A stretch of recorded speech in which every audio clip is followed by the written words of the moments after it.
You are so cheeky as a housekeeper. If you're not earning a single penny, then get out right now," said my husband's mother, Linda. She stuck a safety pin into my cheek and uttered those words. "But isn't it your son, who hasn't earned a single penny?" I replied. "Don't lie, you're a real mess. That's why I hate you." With those insults, a sharp sound echoed. She slapped my cheek.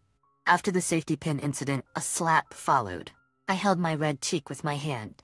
"I won't forgive you all anymore. Go to hell and be ready for the consequences," I thought. I sold all the furniture and appliances to a recycling shop and moved back to my parents' house. The next day, Linda came to my parents' house, enraged, shouting, "Come out quickly, you damn bastard!" But more furious than her, my parents took action. In a shocking retaliation, Linda turned paler and paler, her face becoming ashen. My name is Aspen, and I'm currently 31 years old.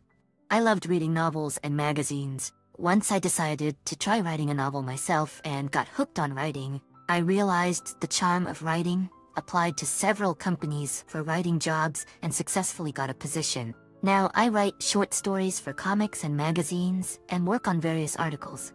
My husband Weston and I met at a nearby bookstore. Still new to my job and struggling with the lack of novel ideas, I wandered around, hoping to get some ideas from other authors. As I perused the bookstore, I noticed someone engrossed in a short story I had written, published in a corner of a magazine. Excuse me. How do you feel about that story?" I asked. I'm not the type to approach strangers, but I was so captivated by this guy's intense focus that I wanted to hear his opinion. "Wow. Oh, sorry. I surprised you." "I wrote that story, actually. I just wanted to know what our readers think. But I'm sorry bothering you." "What? You wrote this?" "The story is packed with no gaps, even though it's a short piece, and the more I read, the more interesting it gets." I was completely enchanted. "Oh, well, that's so heartening." Amidst the overwhelming anxiety, it was genuinely delightful to see his eyes sparkle as he talked about the piece I had written. "Is this fate?" I, carried away by this thought, said to him, "If it's okay, could I have your number?" As if saying please, I extended both hands in front of him. "Of course it is okay." I never expected the author of this story to be so beautiful. No, you are so sweet to say that. Actually, I thought you were really cute, so that's why I spoke to you. Indeed, he was tall and handsome. It was partly because of his good looks that I couldn't help but strike up a conversation. From that point on, whether it was for feedback on my novels or for whatever reasons, we started meeting, and our relationship naturally developed into something more. We, who believed we had a fateful encounter, dated and got married around 6 months later. Societally, it might be considered a so-called whirlwind romance. After getting married and finishing the wedding, Weston and I, as a couple, were also discussing building our own home in 2 years, looking forward to our future married life together. However, a few days after our marriage, I would be overwhelmed by a significant anxiety. "Can we live with my mom?" Huh? Live with your mom? Why all of a sudden? You never mentioned anything like this before we got married. "Her legs are in great shape, and she seems worried about living alone." He explained. She lost her husband to illness 4 years before we married. She has been living alone ever since, but I had never heard about her having trouble with her legs. Did she have trouble with her legs? I've never heard about it before. I asked. Actually, she fell down the stairs and broke a bone recently. Plus, didn't we talk about building our own home in about 2 years? Wouldn't it be better for my mom, as well as for our savings, to live in Mom's house for a while? Well, but... Certainly at the beginning of our marriage, we had talked about purchasing our own home in about 2 years. And now, having just married, our savings weren't substantial. Moreover, if she had broken a bone, she must be leading a challenging life. Reluctantly, I agreed to live with my husband's mother. Soon after, our new life with Linda began. Living together seemed to accumulate stress, almost mirroring my worry. Even before moving in, there were requests like, "My fridge and TV are old, can you guys replace them? Since I'm letting you live here without rent, it's only fair." While it was true that we wouldn't be paying rent and would stay at her place for a while, it felt inevitable to replace almost all the appliances. Please get your own bed and storage shelves, we were told. So we bought all the necessary furniture. I think, since Whetson had little savings, before we got married, I used the savings I had accumulated during my single days to purchase both furniture and appliances. Even with these challenges, when the new life here at Linda's house started, her attitude escalated. Hey, Aspen, there's dust accumulating in the corner of the stairs. This is my house. You better keep it clean. Even though she calls it her house, it's also ours now, and there's no dust. Despite thinking this, I couldn't say it out loud. I just vacuumed a little while ago. I'm sorry. You don't even know how to use a vacuum? You really are a useless girl, she said, leaving and returning to her room. At first, I thought it was understandable that she couldn't help with housework due to her broken leg. But now, with the cast removed, she was walking normally. Linda, your leg seems to have healed, and I'm working too. Can't you help with some housework? Summoning courage, I asked her to assist with household chores. But she replied, "Ouch, my leg still hurts, so it seems impossible." As long as who can move keeps moving, it's fine. Sighing heavily, I moved my tired body after work. We tackled the vacuum as instructed by her, and prepared dinner for the three of us, myself, Linda, and Whetson. I thought she had finally returned to her room after dinner, even though she was still complaining, when suddenly Whetson started nagging about bringing him beer. Hey, bring me some beer, and we're running out of snacks. You're so thoughtless. Are you still drinking? Maybe you should stop. You have work tomorrow, right? I sighed as I said this to him. Already there were 5 empty beer cans lined up on the desk. Huh? Shut up. I'm still drinking. Who cares about work tomorrow? Just bring it already. I am not asking your opinion. Fine. He loves alcohol, and this is how it goes every day when he comes home from work. He drinks multiple beers, and just complains loudly. Since we started living with Linda, his attitude has been getting worse. It's not right to let them continue like this without contributing anything. Thinking this, I took a bold step. I'm quitting my job. Huh? Why? That's ridiculous. Who's going to pay the bills? I've decided to work as a freelance writer. It's hard to balance household chores and work, so I want to at least reduce the commuting time. Plus, freelancing can be more lucrative. Yes, I decided to leave my current job. I wanted to exchange my commute time for time spent on household chores. Moreover, I had always wanted to work as a freelance writer anyway. And to break free from this stressful life with them, I wanted to earn more on my own and create a more comfortable working environment.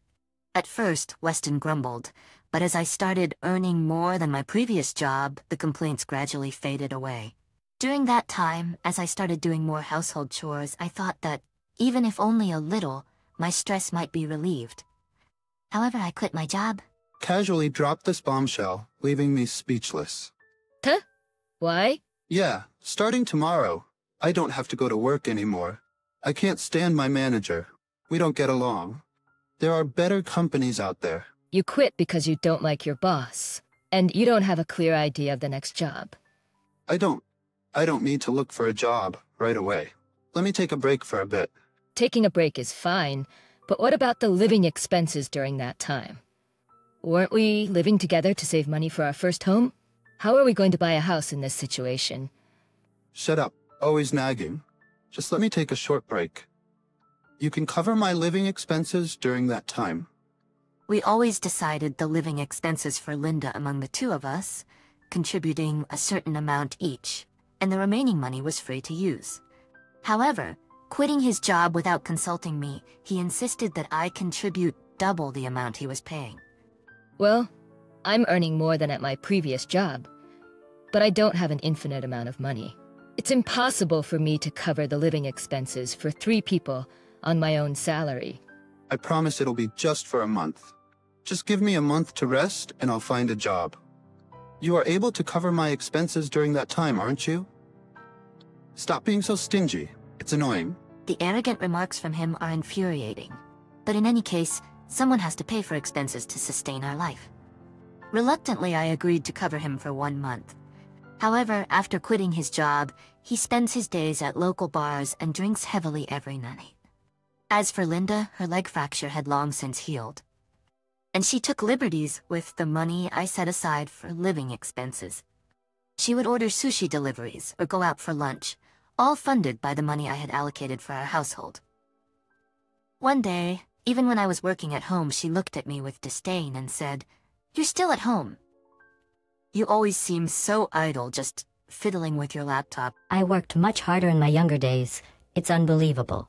She said, clearly looking down on me. She retired last year but had worked as a full-time employee until the age of 60. Perhaps because of this, she showed no interest in understanding my remote work activities. What? Idle? I'm working from home now. Remote work? Being at home every day looks idle. Stop giving off an impression of being busy. She dismissed my explanation, refusing to listen. Even I, patient as I was, had reached my limit. Hey, Weston, when are you going to start looking for a job? You said it would be just a month. Are you really looking? And your mother, taking out money without permission, ordering deliveries, going out for lunch. It's enough. We can't afford such luxuries in this household. Oh well, not this again. I am looking for a job, okay? And what can I do about Mom? Thanks to her, we don't pay rent for the place. Even if we don't pay rent, with your drinking habits and her spending money like this, we are not saving at all. What's your problem? Shut up. A woman shouldn't go against a man like this.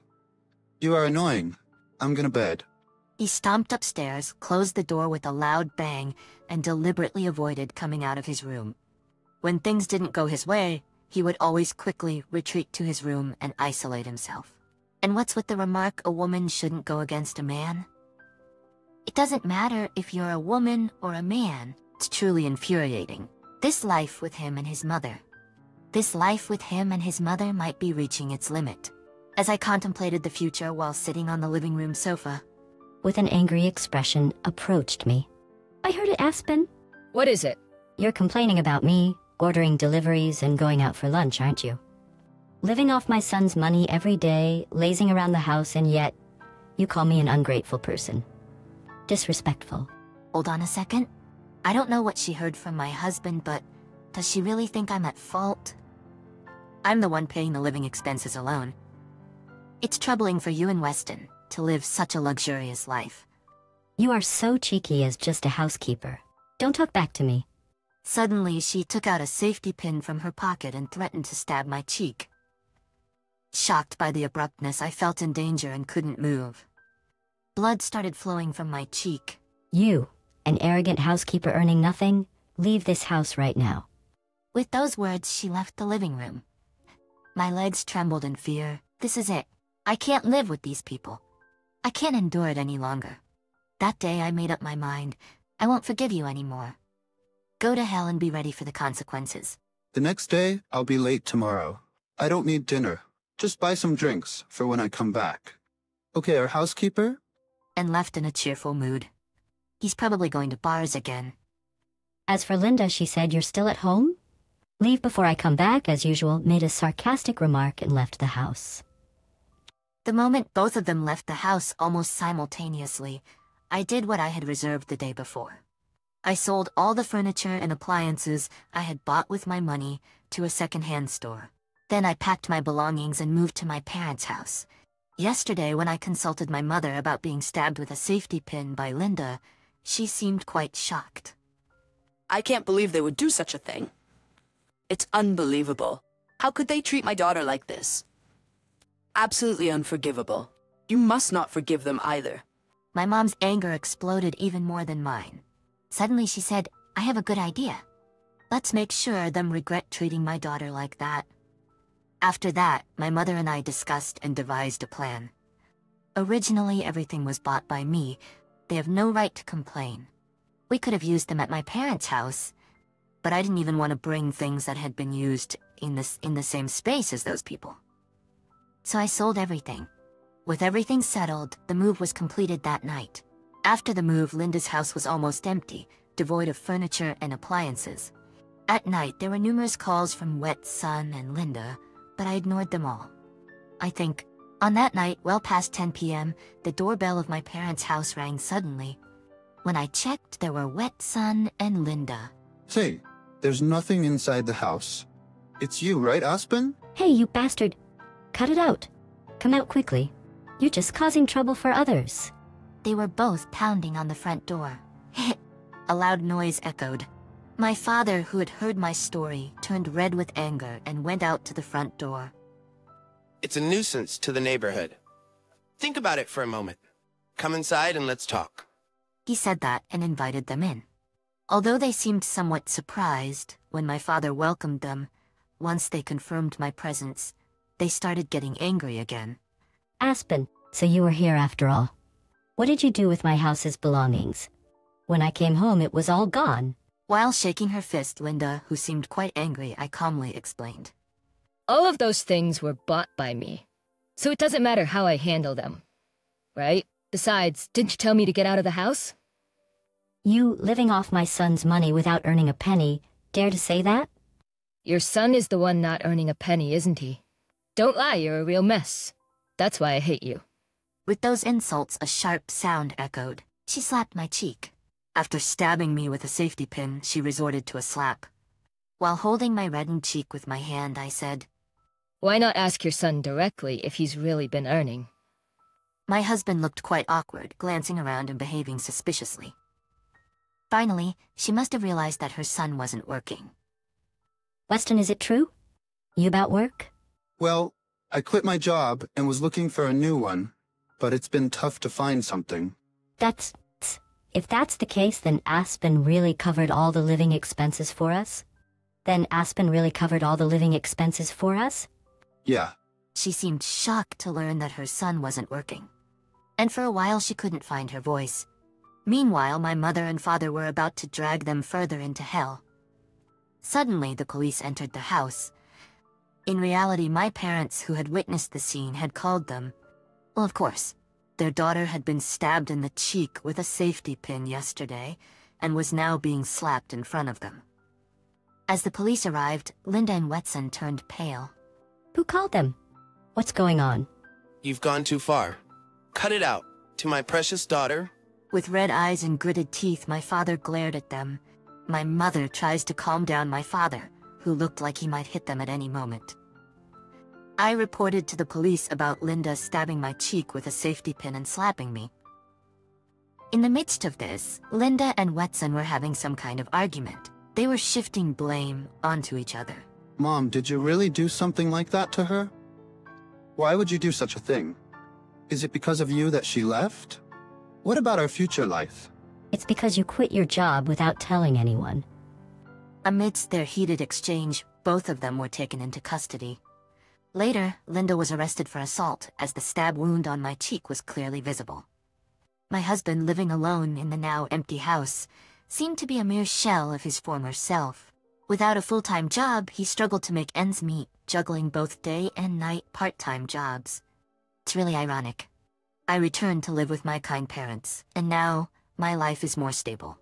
I shared my bitter experience of this real story on social media, and to my surprise, it received an overwhelming response. Many people requested a full-length novel based on this, and the momentum led to the publication of a book. The book became a massive hit, even featured on TV. Me. With the sales success, I started receiving passive income. Me. Grateful for my parents who rescued me from that hell, I gifted them a trip abroad. Me. Next spring, we plan to embark on a family trip around Europe.